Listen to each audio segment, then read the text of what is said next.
I'm finally giving you guys what you've been asking for, my entire fragrance collection. If you're interested, then just keep watching. Before we get into the collection, I want to quickly introduce myself for those of you who may be new here. My name is Ayesha. I make videos about fragrance, beauty, luxury, and lifestyle. If those are things you're into, please go ahead and subscribe now. And if you are a returning subscriber, hey y'all, welcome back to my channel. So let's talk about how we're going to do this fragrance collection.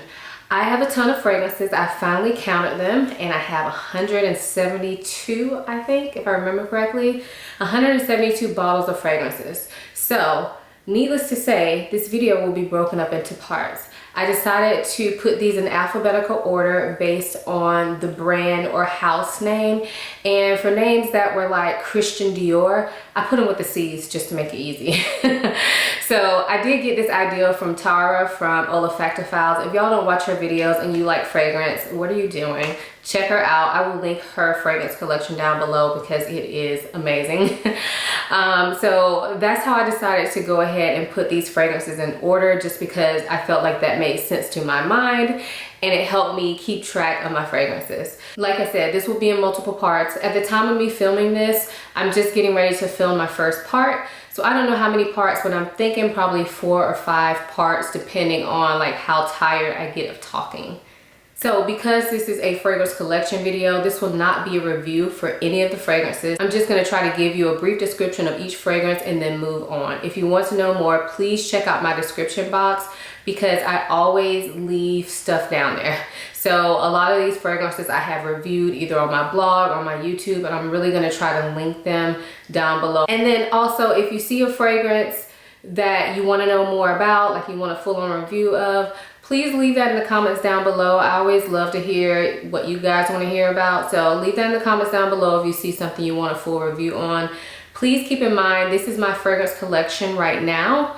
However, I do have a haul coming to you guys. I decided not to include those haul fragrances in this video because I'm doing the haul. So after we get done with all this fragrance collection video, the very next video will be a haul.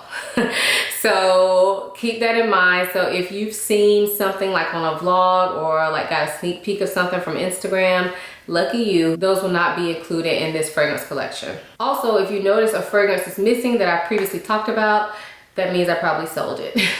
So let's go ahead and get into all these fragrances. So the first house is Acqua di Parma. I only have one fragrance from the brand, and this is Mandorlo di Sicilia, which I believe translates to Sicilian almond tree. And this is like a lightweight almond soda type scent. So this really reminds me of Dr. Pepper. That's what I always compare it to. It is perfect for all year round, but especially in the summer, although it is like kind of a sweet kind of cola type scent. I feel like because of the like sparkling translucent type nature of it, it's perfect for hot weather, and you can see I've used a ton of it. Next up is the house Alaya, and this is Alaya Blanche. And again, this is the only fragrance I own from this house. This to me is kind of like also another almond scent, but it is more of a sultry almond scent, but it kind of has that Play-Doh vanilla vibe to it as well. It's been compared to Dior Hypnotic Poison, and I do think they are similar. I've thought time and time again about getting rid of this, but there's something about it that keeps me holding on to it. So we'll see if I get rid of this in the future, because I don't really wear it, but when I do wear it, I wonder why I don't wear it more, you know what I mean? But this is Alaya Blanche. If you see a new bottle, the liquid is more clear, but because this is vanilla based, mine has changed, but it still smells perfect. So next is the Nique Goutal. Again, I only own one fragrance from the brand, but this is Nuit et Confidences, or Nuit et Confidences, I believe it's pronounced. I did talk about this in my vanilla video, so make sure you check that out if you want more details. But this is a spicy, boozy type vanilla, very sophisticated, very sensual, and the bottle is just everything. All right, the next house is Amouage, which I actually own 4 fragrances from. So the first one of those is Amouage Blossom Love, and I love this bottle. This fragrance is a heavy cherry blossom scent that has a little bit of sweetness to it, but it's not a gourmand type sweetness. It's more of a floral type sweetness, and it is a heavy floral, so I don't think this is for everybody, but it is a really beautiful scent. The next Amouage is the newest one to my collection, and honestly this one has not gotten enough wear for me yet, but this is Amouage Interlude Woman, and this is a scent that is all about the black currant.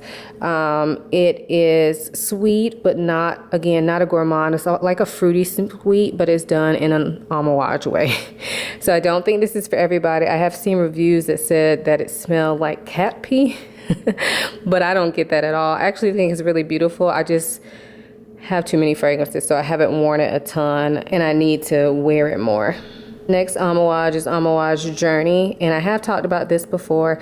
This reminds me of Decaying Flowers, but in the best way possible. It is spicy, has a lot of, I believe, cardamom in it, and it has some floral notes to it as well. But to me, it also smells like it has something like nutmeg or cinnamon in it as well.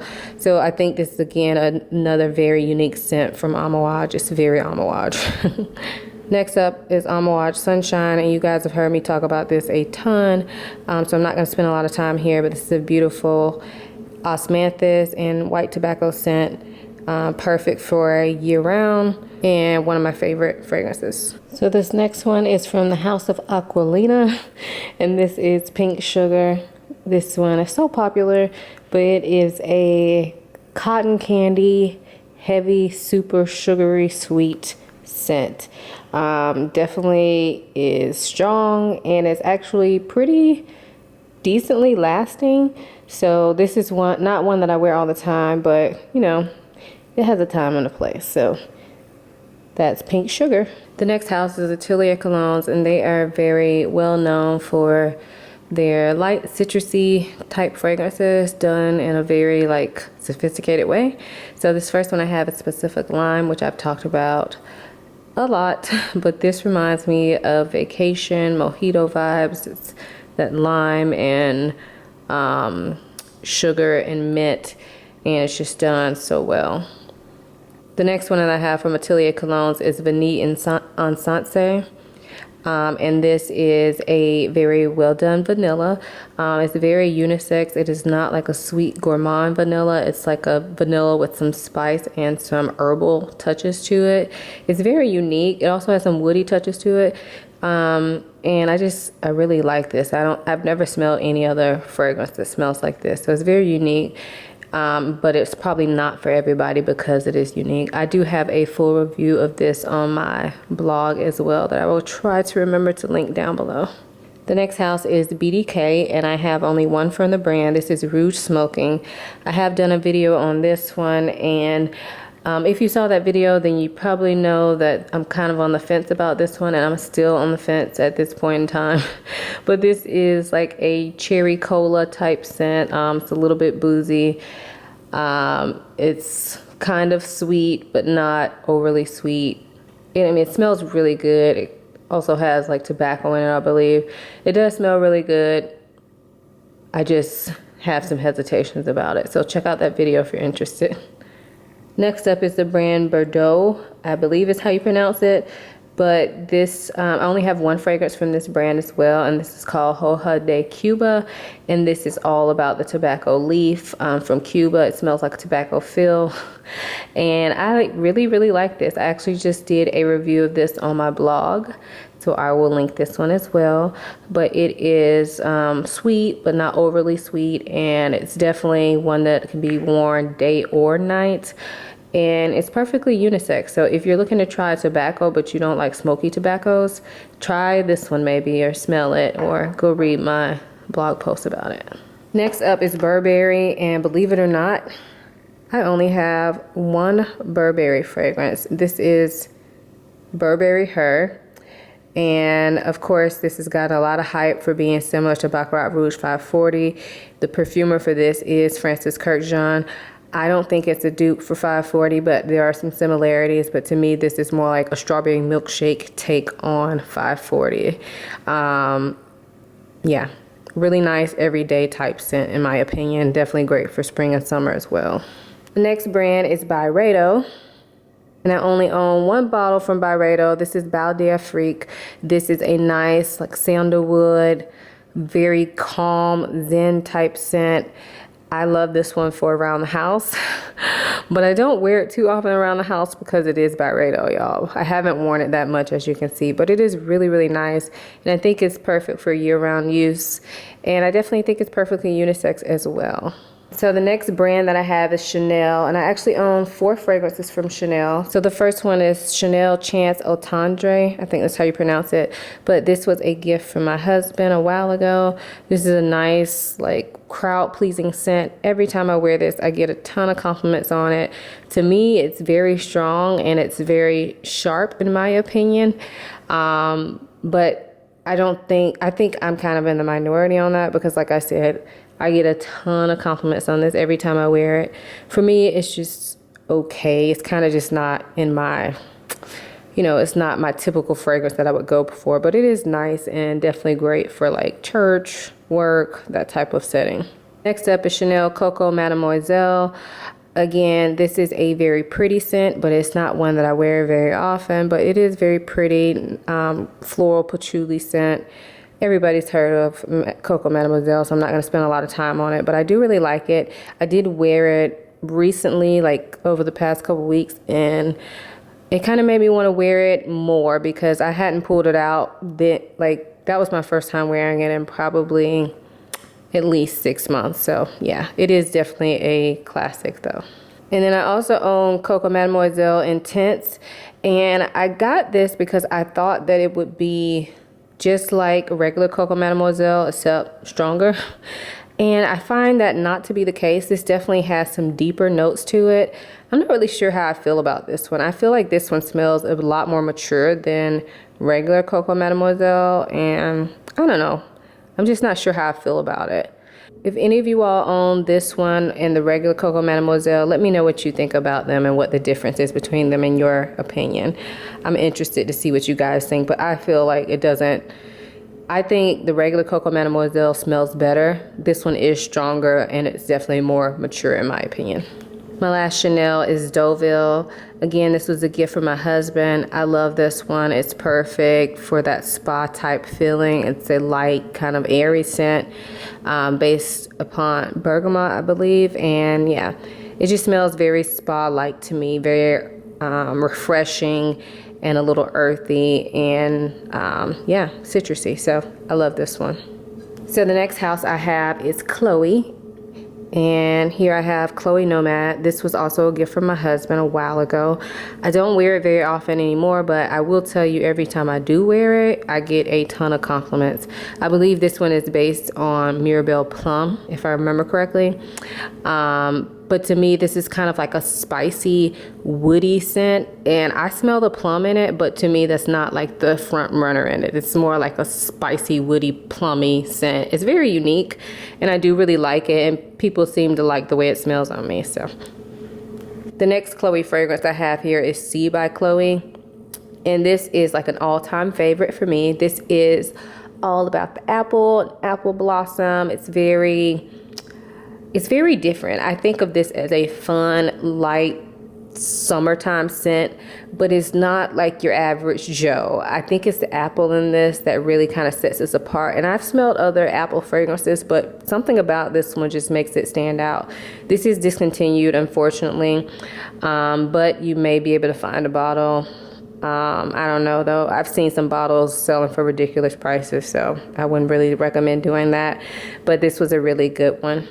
So next up, we're going to do Christian Dior. The first fragrance that I have from Christian Dior is Ombre Nuit, and this is a spicy amber scent, very well done, very well blended.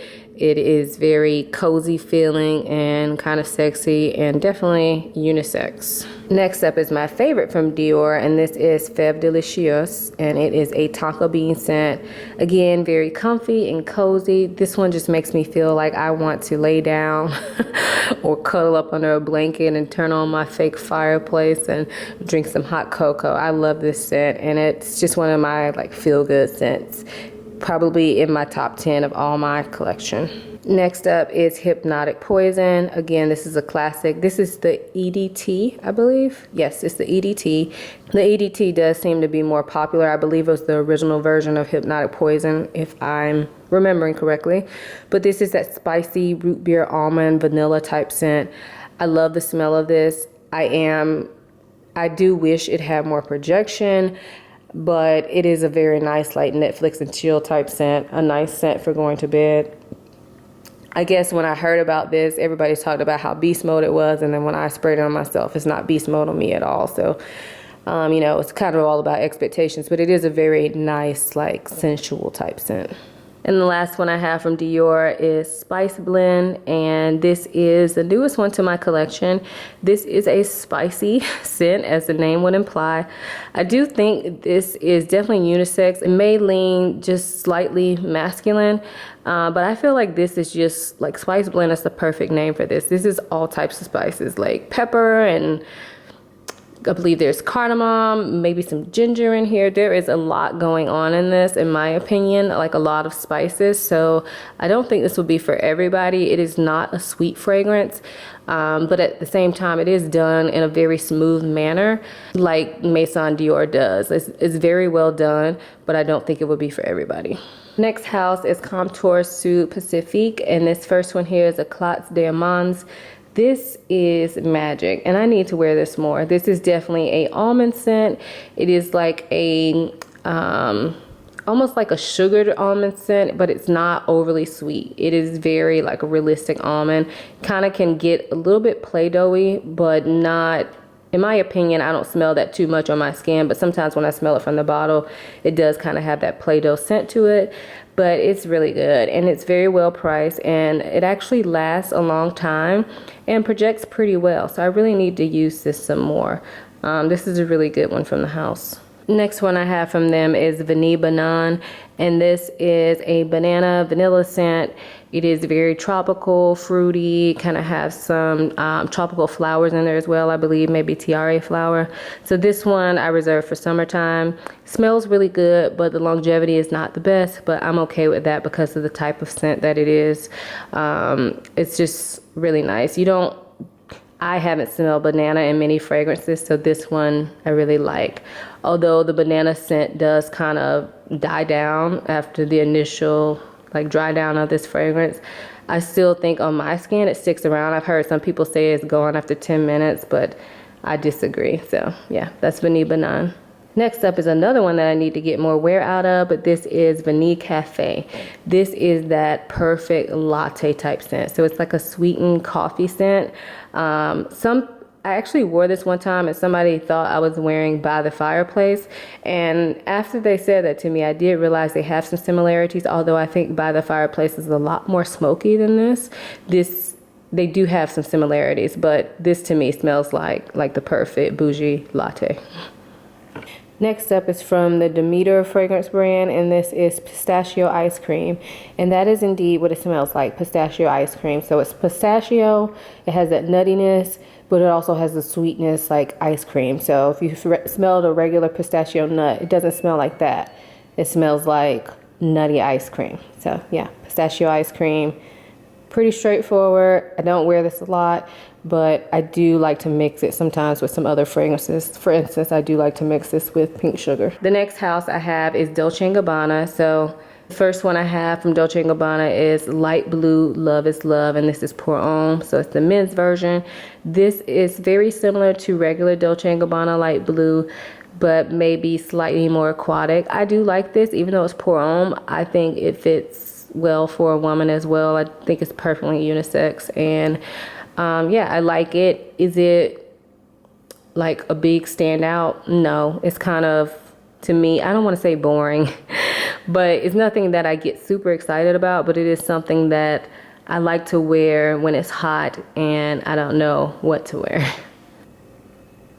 So the next fragrance I have is Dolce Garden, and this is a nice like tropical garden scent. So garden can be a bit confusing, but this is like a tropical garden scent. It kind of reminds me of like a fruit salad, like you're eating a fruit salad at a nice resort and you can smell all the flowers in the background. So yes, this one is absolutely gorgeous. It's one that actually surprised me. I didn't really think I would like it as much as I do. So yeah, this is Dolce & Gabbana. Next up is Three L'Imperatrice. I cannot say that word. I've tried to look it up. Sorry guys, but this is a beautiful watery melon type scent. This is so nice. It's watermelon, I believe, guava, rhubarb, I think as well. And it's just like this watery feel to it. Perfect for summer. It just gives me vacation vibes all the time. But I love this for the summertime. Next up is Dolce & Gabbana Perfume, and this fragrance to me smells like raspberry marshmallows. It is a light, airy scent, but although it's light and airy, it actually sticks around quite well on me. And yeah, I love wearing this to bed, and I also like just wearing this during the day. I think it's perfect year round, and it's one of those scents that I feel like if I wear it during the day, I feel like it's not strong and I can't really smell it, but then I get a lot of compliments on it. So I do really like this one. Late to the bandwagon on this. I've only had this for maybe 6 months, and I know this has been out for years and years, but yeah, I'm glad I finally decided to try it. Next up is Dolce & Gabbana The Only One, and this is one that my husband really likes. I really like it too. It's a caramel, excuse me. It's a caramel praline type scent. Very nice for date night. Definitely a gourmand, but not a juvenile gourmand. I think it's done very well, and it's just one of those like feel good scents. To me, it does remind me of Black Opium from YSL, but without the coffee note. So if you like Black Opium, you'll probably like this, but I do think they're different enough to have both. And then the last one for this video is Dolce & Gabbana The Only One Intense. So this, I have to say, I haven't used a lot. I need to wear this more. I don't know, when I bought it, I think I bought a lot of things at once, and so I never really got the full use out of this one, but it is a pretty floral scent. I believe this is based around tuberose, but it also smells like there's some ginger and orange blossom in it as well. It's blended very well. I think it's a crowd pleaser. Now, I don't know if I would necessarily call it intense. To me, it's not really intense at all, but it is really good. And the ginger in there, if ginger is the note, it smells like ginger to me. The ginger in there kind of makes it stand out from your average white floral. And I just think it's done very well. And right now, or lately, I've been seeing people being able to find the testers for really reasonable prices, like $30, $40. I'm pretty sure I paid only like $50 for this. This is a tester as well, and it's the big boy. So yeah, that's Dolce & Gabbana The Only One. So next up is the House of Dossier. They make inspired by scents or dupes, pretty much just a dupe house. So this is Dossier Floral 1, and this one is a dupe for Dolce & Gabbana Light Blue, and it definitely is. I mean, it's really nothing else to say about it. It's that sharp lemon scent that has the aquatic notes. It is definitely a dupe for Light Blue. Next up is my favorite one from Dossier, and this is Powdery Hawthorn. This is a dupe for Tom Ford Metallique. So it is that vanilla with metal edge to it. Next up is Woody One, and this one is supposed to be a dupe for YSL Mon Paris. I can't speak on that because I don't own Mon Paris, and I've smelled it before, but I've never actually worn it, so I can't really say how close it is. And honestly, I don't really wear this one. It is a light, nice, like strawberry, fruity scent. So perfect, easy reach type fragrance, but I honestly don't wear it much. And then the last one I have from them is Woody Sandalwood, which is a dupe of Santal 33. Again, I haven't smelled Santal 33, so I don't know how close it is. Also, I've only worn this one time, so I don't have much to say on it, but it is strong. It is definitely woody, and it smells like some sandalwood in there, but not the creamy type of sandalwood. So this is more like wood shavings type of sandalwood. But I mean, it's nice, but I'm not really sure it's for me. I kind of need to play around with it more. So that's it for part 1. I hope you guys enjoyed it. Make sure you stay tuned for part 2. Make sure you subscribe and turn your notification bell on so that you will know when I release it. So thank you guys so much for watching, and I will see you in the next one. Bye.